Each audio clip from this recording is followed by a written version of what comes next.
parle souvent de la politique de Hassan II, de sa diplomatie, de son autorité, mais plus discrètement, un autre aspect a marqué son règne, son style.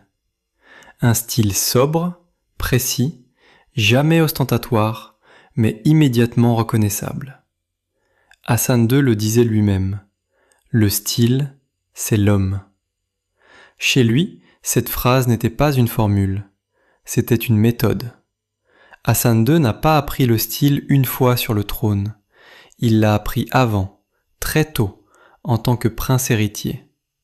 Formé dans un environnement où l'image du souverain est centrale, il comprend rapidement que l'habit n'est jamais neutre. Dans les années 1940 à 1950, alors que beaucoup de dirigeants hésitent encore entre tradition et modernité, le jeune Hassan adopte déjà une lecture stratégique du vêtement. Costume occidental pour parler au monde, tenue traditionnelle pour parler au peuple.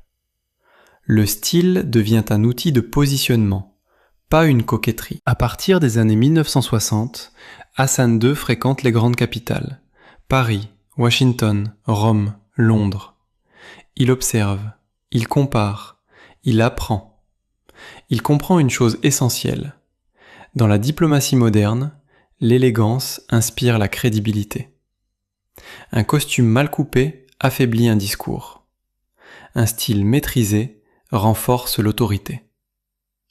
C'est dans ce contexte que le roi choisit de s'entourer des meilleurs tailleurs internationaux, capables de traduire son exigence. Un nom revient systématiquement lorsqu'on parle du style occidental de Hassan II, Francesco Smalto. Grand couturier italo-français, Smalto habille chefs d'État, industriels et élites européennes. Mais avec Hassan II, la relation va plus loin. Hassan II dirige, questionne, ajuste. Il exige. Des tissus nobles mais discrets. Des couleurs sobres. Gris, bleu nuit, noir, beige.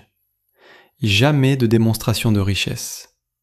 Toujours une élégance silencieuse. Smalto dira plus tard que Hassan II avait un œil extrêmement précis, presque technique. Contrairement à certaines idées reçues, ce n'était ni un styliste, ni un conseiller, ni un protocole qui imposait les tenues. Hassan II choisissait lui-même. Il validait les tissus, les coupes, le moment où porter chaque tenue. Il savait exactement ce qu'un vêtement devait dire selon le contexte. Réunion politique, prière religieuse, sommet international, discours à la nation. Le style faisait partie de sa stratégie personnelle. Mais Hassan II n'a jamais abandonné la tradition.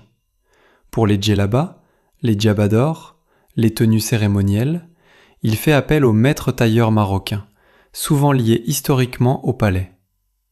Ces artisans travaillent dans la discrétion absolue, avec une exigence extrême sur la coupe, la fluidité, la noblesse du tissu. La djellaba du roi n'est jamais décorative. Elle est institutionnelle. Chez Hassan II, l'élégance se joue dans ce que l'on ne remarque pas immédiatement. Une chemise parfaitement repassée, une cravate sans effet, des lunettes devenues iconiques, des montres rares, jamais ostentatoires. Rien n'est laissé au hasard, mais rien ne cherche à impressionner. C'est cela, sa définition du style. Hassan II n'a pas simplement appris à bien s'habiller. Il a appris à parler par le vêtement. Son style était marocain sans folklore, occidental sans imitation, royal sans arrogance. Lorsqu'il disait « le style, c'est l'homme », il voulait dire une chose simple. Le vêtement révèle la maîtrise de soi. Et chez Hassan II, cette maîtrise était totale. Hassan II reste aujourd'hui une référence en matière d'élégance parce qu'il a su marier l'héritage d'une royauté marocaine traditionnelle avec une sophistication moderne et universelle. Son style était le fruit d'un savant équilibre entre la rigueur du protocole, la grâce naturelle et la modernité. En conjuguant tradition alaouite et connaissances internationales, il a tracé une voie unique, un mélange de raffinement personnel, de culture profonde et de charisme. C'est cette alchimie entre apparence, comportement et esprit qui fait encore de Hassan II une figure emblématique d'élégance royale.